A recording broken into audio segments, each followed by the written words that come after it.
समय की बात है जब भारत में राजाओं का राज्य था। एक साहसी राजा थे दीपेंद्र सिंह। उनकी महारानी शोभना भी बहुत बुद्धिमान थी। राजा दीपेंद्र ने अपने दरबार में सोच समझकर ऐसे दरबारी नियुक्त किए थे जो राजा को सही परामर्श दे सकें। विशेष रूप से उनके मंत्री विक्रम सिंह। उनकी बुद्धि पर तो राजा को बेहद विश्वास था। किसी भी मुसीबत के समय विक्रम सिंह घबराते नहीं थे, बल्कि समझदारी से मुश्किलों का हल निकाल लेते थे। एक बार राजा दीपेंद्र अपने पड़ोसी राज्य में गए। वहां के राजा महाराज दीपेंद्र के मित्र थे। राजा दीपेंद्र कई दिनों तक अपने राज्य में वापस नहीं आए। सभी को चिंता होने लगी। तब 10 दिनों के बाद विक्रम सिंह को एक संदेश मिला। उस पर लिखा था, आपके महाराज को बंदी बना लिया गया है। यदि आप अपने महाराज को यहाँ से ले जाना चाहते हैं तो राख की एक रस्सी बनाएं। उस रस्सी से बांधकर ही आपके महाराज को कारागार से बाहर लाया जाएगा। यदि ऐसा न हो सका तो महाराज को हमेशा के लिए कारागार में ही रहना पड़ेगा। राख की रस्सी। विक्रम सिंह को आश्चर्य हुआ। यह कैसी अजीब शर्त है। वे 2 दिनों तक सोचते रहे।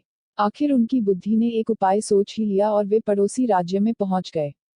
पड़ोसी राज्य के दरबार में पहुंचकर विक्रम सिंह ने कहा, राख की रस्सी बनाने के लिए मैं तैयार हूं, लेकिन उसका उपयोग कैसे करना है यह आपको तय करना होगा। ठीक है, आप पहले राख की रस्सी बनाएं तो सही, वहां के महाराज बोले। तब विक्रम सिंह ने कुछ चीजों की मांग की। ये चीजें थीं थोड़ा सा जूट, दियासलाई और एक ऐसा कमरा जिसमें कोई खिड़की या हवा आने का कोई रास्ता न हो। जूट और दियासलाई लेकर विक्रम सिंह कमरे में चले गए और दरवाजा अंदर से बंद कर लिया। 3-4 घंटों के बाद वे बाहर आए। उन्होंने वहां के राजा से कहा, महाराज रस्सी तैयार है। राजा उत्सुकता से अंदर गए तो देरेम्बा जमीन पर एक लंबी राख की रस्सी रखी थी। उन्होंने ध्यान से देखा तो समझ में आ गया कि यह रस्सी कैसे बनाई गई थी।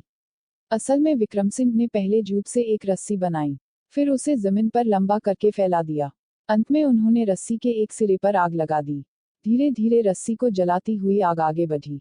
जहां जहां जूट जलता जाता था वहां जूट की जगह उसकी राख बनती जाती थी। लेकिन रस्सी को काफी मजबूती से बुना गया था, इसलिए उसकी राख उसी आकार में रुकी हुई थी। इस तरह जब पूरी रस्सी जल गई तब भी उसका आकार वैसा ही बना रहा। विक्रम सिंह बोले, महाराज रस्सी तैयार है। अब आप अपने सैनिकों से कहें कि इस रस्सी को लपेटें और महाराज को बाहर ले आएं। राजा विक्रम सिंह को बुद्धिमानी देखकर महाराज बहुत प्रसन्न हुए। तभी महाराज दीपेंद्र उस कक्ष में आए और बोले, इसीलिए आपने एक हवारहित कक्ष मांगा था, जिससे कि हवा से रस्सी का आकार न बिगड़े। वाह विक्रम सिंह, आप सचमुच बुद्धिमान हैं। हम तो बस यूं ही आपकी परीक्षा ले रहे थे। आपने एक बार फिर अपनी बुद्धिमानी सिद्ध कर दी। ऐसा कहकर महाराज दीपेंद्र ने विक्रम सिंह को गले से लगा लिया।